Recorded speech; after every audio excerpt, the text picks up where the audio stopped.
simptom yang ringan yang mungkin kadang-kadang kita terlepas pandang. Yang pertama sekali adalah cepat penat. Tuan-tuan dan puan, cepat penat kan.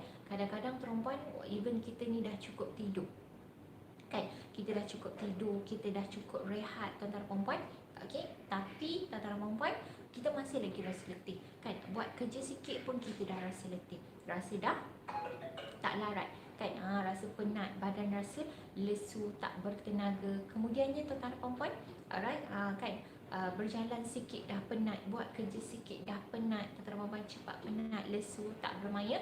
Kemudian tuan-tuan dan puan, boleh jadi juga rasa sesak nafas. Sesak nafas ni, sesak nafas sikit-sikit kan, duduk saja tak ada sebab tiba-tiba sesak nafas. Ataupun dulu berjalan jauh tak ada masalah, tapi sekarang ni berjalan jauh pun dah kena take 5 dulu, berhenti take 5, tarik nafas dalam-dalam, and then baru continue untuk jalan balik kan. Kemudian